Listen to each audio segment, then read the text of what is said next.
Hello, and welcome back to the MyFootballWriter YouTube channel. Today we've got a season preview ahead of the start of the 2024-25 Norwich City women's season. Kicks off on Sunday when we travel to Dulwich Hamlet.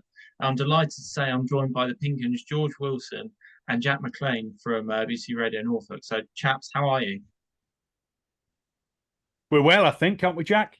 Sorry to jump in, but I think we No, are. no, I wanted you to go first, mate. No, very well, thanks, Henry. It's good to be back for another season. Cool. Here we go. Some long slogs, but not as many as last season, is there, George?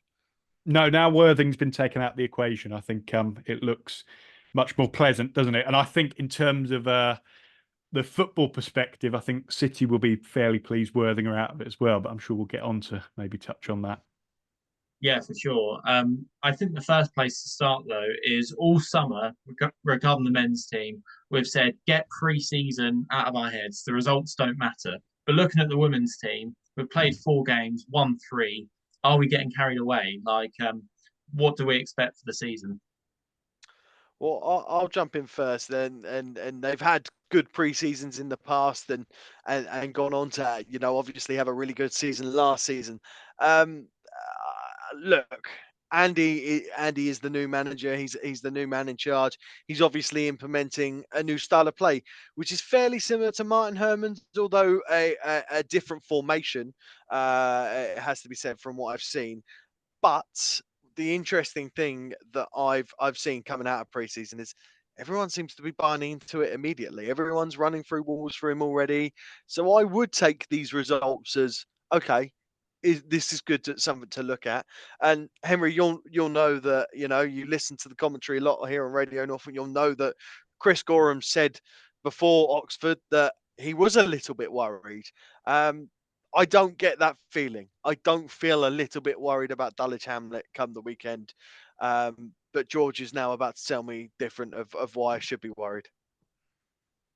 In terms of the Dulwich Hamlet game, I don't think there is too much cause for concern. The only thing which I would refer back to is the start of last season when City had a very similar opening day fixture away at Sudbury. We were both there, Jack, and I think Yes. it was probably, if you look at all 22 league games that they had, it was one of the closer ones, wasn't it?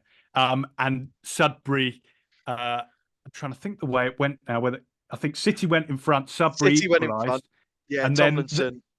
and then they were knocking on the door for the last 15 minutes and quite easily could have gone in front. And then it was Simmons with a free kick at the end. But honestly, on another day, it could have been a win for Sudbury. And who knows where, the season could have gone from that point, because Herdman was very, very new to the job at that point. I think the players had not had a lot of time to learn his way. So it's different in terms of the circumstances this time because Cook has, been in the job since July the 1st and has had those sessions with the players. The other thing which I think will make for it being quite interesting on Sunday is Dulwich and kind of their growth over the last year or so, but also their attendances. And I have to credit my colleague Richard Brown for this because he brought it to my attention on Sunday. And I had a look before we went on air just at their attendances at the end of last season. In their last home game, they had over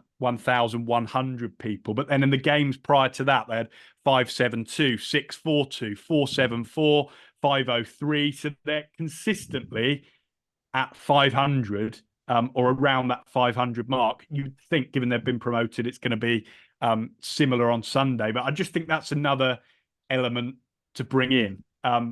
So yeah, maybe you could say from all that stuff I've just listed off there that we should be worried. But I think given the amount of time Cook's had in the building, I think they should be okay for the opener.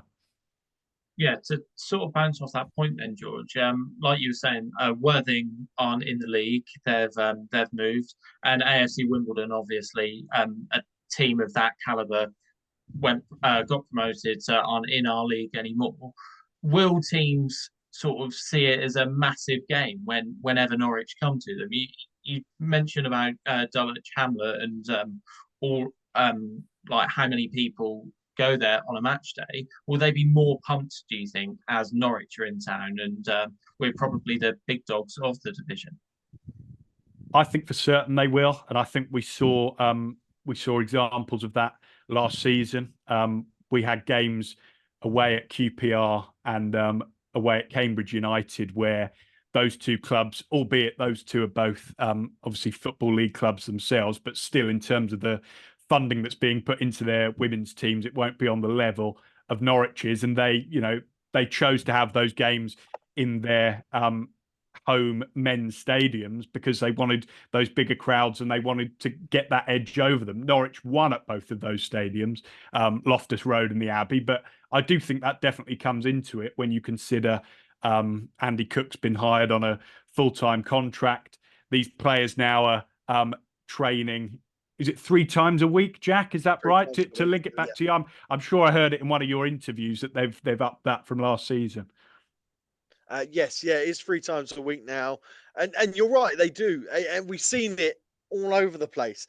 City come to town, and people up their game. They are the big teams in the league, and you've also got to look at the way this league has progressed over the years.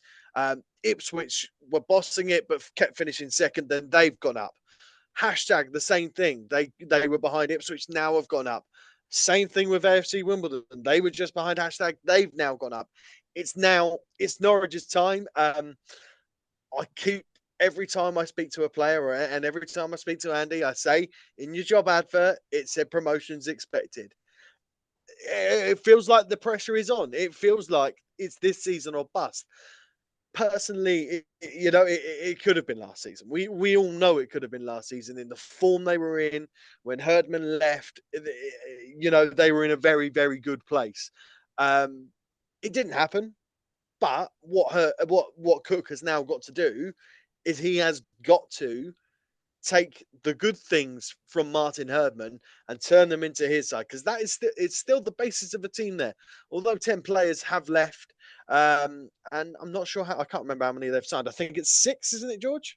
I believe so. 6. Yeah, 6 have signed. I think that's probably about right for the turnover of the squad, because a lot of those 10 who left were very bit part players / actually me and George were just discussing didn't see play. Yeah, and what I will say, you spoke about the 10 people who have departed. The names that really jump off the page at you are probably Alice Parker, Anna Larkins, and Rachel Lawrence. How do you think we go about replacing them? Obviously, probably our key signing has been Tamsin McGill from Plymouth, which is another Step 3 club. So sort of similar to Andy Cook, they're dropping down a level to play for the club. But when players like that depart, it is always going to be hard to replace them, I guess. So do you think our squad sort of stacks up to the heights it reached last season? Look, they would have been planning for Rachel Lawrence leaving for a long time. They knew that was happening. She was a university student. Her course was finishing. That was always on the cards. That she was a 1 season wonder. It was always going to be. We'll always have that Carrow Road goal. All that type of memories. A great tricky player, but I hate to say it, but I don't think she's too hard to replace. I think there are many in the mold of that. Anna Larkins, what you're going to miss from Anna Larkins is leadership. But they've already handed. I saw George's tweet the other day about the squad photo and the fact that Megan Todd in the middle does make sense that she'd probably be captain and move into that position. She's a leader. She's a voice on the pitch. Great character, Toddy. Fantastic character. Eloise Moran also had the captain's armband when I went to go see them play Wroxham. She's stepping up this season. It's her 3rd season now, and she is some player. I wax lyrical about Eloise Moran, and rightfully so. She is superb. Alice Parker, she's the big miss on the pitch, I would say. She's the biggest miss of them all. Right back, left back, centre back. Occasionally, she even played on the wing at some points last season, which was some interesting things. But she's a voice. She's a fantastic football player. She came from a WSL teams youth system, all this type of thing. She's got plenty about her. She's the most difficult one to replace. Though the players they have brought in, the two ones they've brought up, I'm not familiar with their names at the minute. Booty was one of them, and I can't. George, you're going to Is he help me here? more? Is he That's more it. as well? Yeah. And then They came in. Go there's on. also Jess Barnes as well, but I think Yes. she's going to be. She hasn't been involved in pre-season because I think she's going to be mainly playing for Dussindale. That's the impression I get anyway. Yes, yeah, I think she's a bit more of an experience, but yes, Moore and Booty, they Wroxham were running the show, and if they're doing that at 16, once they've got a few games under their belt, who knows what could happen? I think it's Yes. interesting as well. Sorry, Henry. I think it's interesting you mention about Tamsin Meg Gill being that being the most kind of eye-catching signing, given she's played the level above. And at the Royston game at the weekend, because we're obviously talking here about Larkins and Parker who've departed, and for a lot of last season they were playing on the flanks in defence. Med Gill started that game on the right side of defence at right back, but the system that they went with on the day was quite similar to the one that we saw City's men playing with in pre-season, in that when they were in possession as that right back, Meg Gill was being so much freedom to just bomb on and join those attacks. And I spoke to her at the end of the game and she said, given she's naturally a midfielder, she's happy to play in that back line, but in order to do that, she wants to be given that freedom. So I feel like that might be what they go with on Sunday. It wasn't like they treated Royston as a chance to play their best 11 or Andy Cook's desired best 11, because there was quite a mixture in terms of the subs that came on. You had Ellie Smith and Tash Snelling on the bench, and I think they did make a difference coming on. And I do think this season, while the signings are exciting and they'll more than play their part, I still think that the old guard, if we're allowed to call them that, are going to be really significant. Yeah, so I guess for my next point, what defines success for this women's team? Last season, obviously lost one game in the league, but still fell short of promotion. AFC Wimbledon were a different level, but they won the County Cup as well. If they have a similar season this season, would that still be considered a success, or is it like you were saying, Jack, promotion or bust? Well, I'm going to jump in quickly, and then George can give the detailed answer. But in my opinion, it is promotion. It's full stop promotion. That is success. But George, you take the analytical side, because you know me, I'm full of emotion.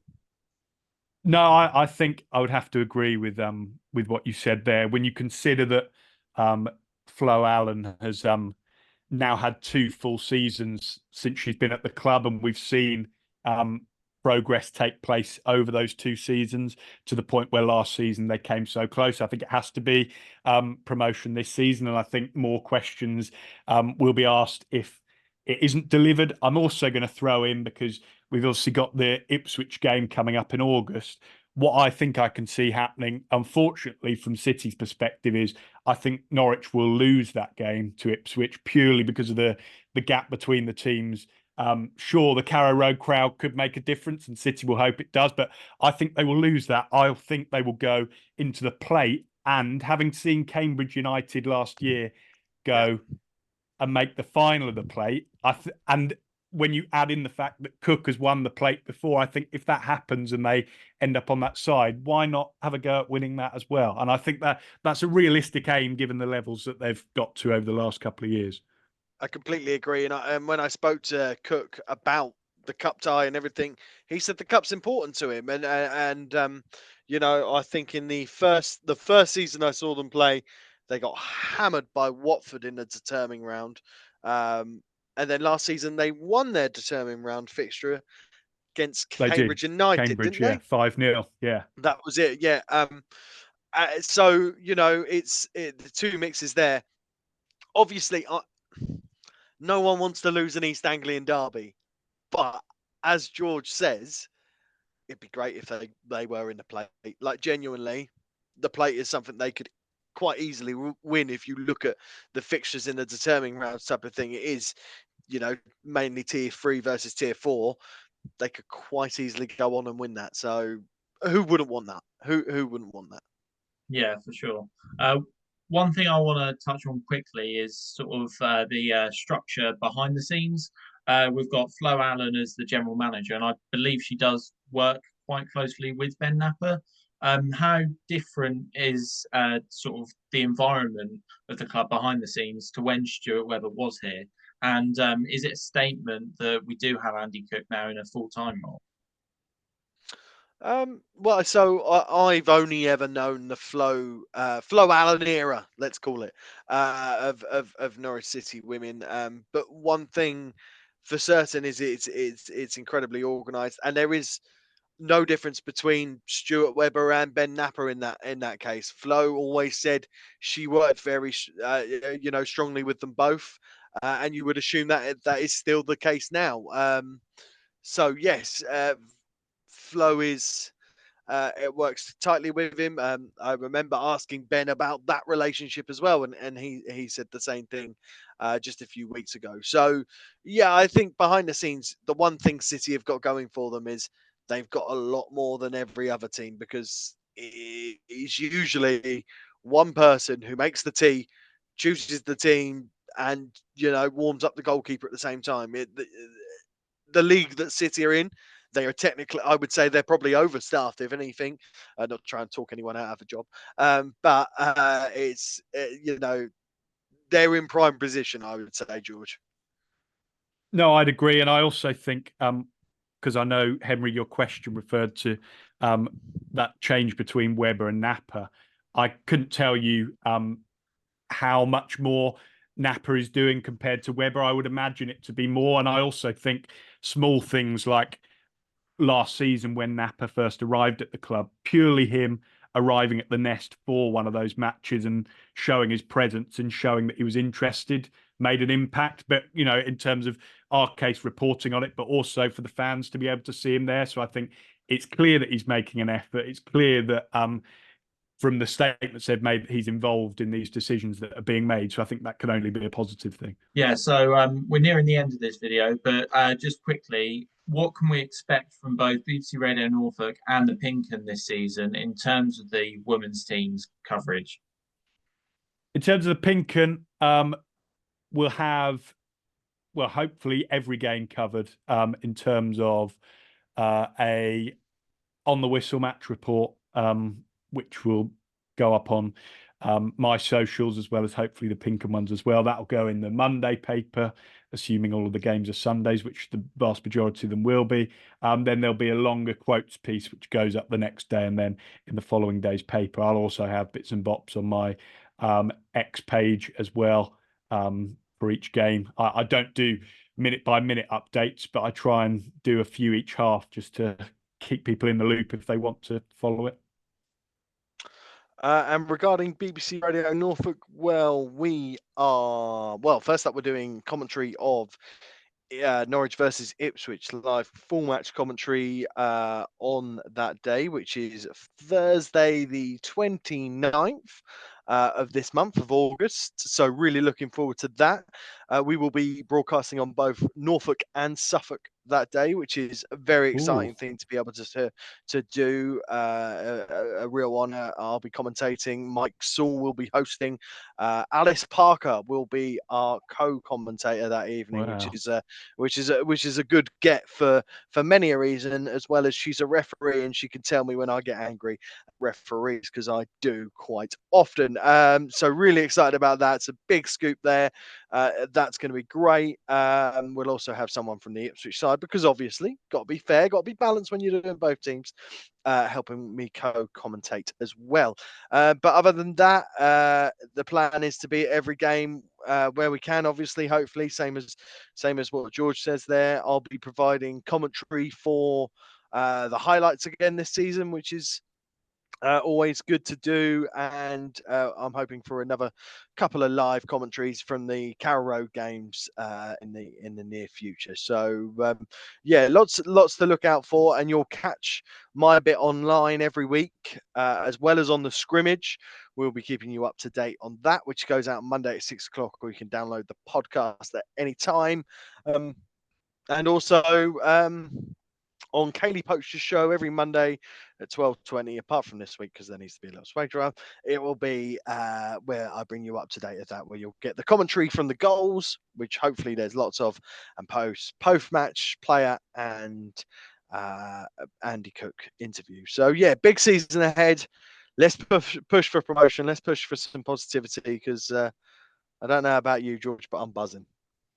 No, I am looking forward to it. And it does feel that the players really want it. Having spoken to a couple of them on Sunday, so yeah, I think they'll be buzzing to get started. Got to get over that Dulwich hurdle first of all, like I said, and then go from there, I suppose.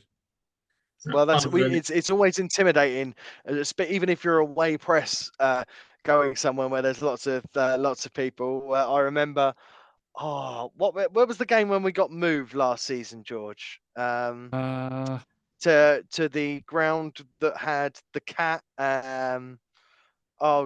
You'll know what I mean when Seaward. Yeah. Move venues. No, I'm with you now. Yes, Yeah. yeah. So at half time, I got told I've got to stop being so biased. Apparently, No, I can remember that now. yes, yeah, which I found very funny. So it can be intimidating going to those, even for press. So I assume for players, it's very similar. I mean, probably more so actually. What am I going on about? Press doesn't matter, but it's yeah, it could be intimidating, but a big performance come out of the block strong, and fingers crossed the girls can get it over the line. They have it. We're all rooting for Norwich to not only put a big performance on Sunday, but also to go on and win the league title that they probably deserved last season. But Jack, George, thank you for doing this. Where can people go to follow you on social media and keep up to date with the work you do? It's G Wilson 1000 on X for me, and then I suppose the PinkUn channels as well. I know that we're pretty good at getting it out on there as well, and getting as many people reading stuff as we can, really. I'm at MacLean Jack on X, and MacLean is spelled MacLean, not like Kenny, unfortunately. And on Instagram, it's Jack A. MacLean. So give us a follow on there. Loads of behind the scenes stuff coming up, hopefully this season as well. And yeah, like I said, we'll be talking a lot about it on the scrimmage. So make sure you tune into that and give us a follow on BBC Sounds. Perfect. Well, yeah, and also make sure you stay tuned to MyFootballWriter, because as well, not only will I be doing the write-ups after every Norwich women's game like I did last season, I'll also be doing more visual content like this, and whenever big news breaks, basically, you'll see my face as well this season. So yeah, make sure you stay tuned to the MyFootballWriter channel. Give all of us a follow. I'll put links down in the description, and yeah, see you soon.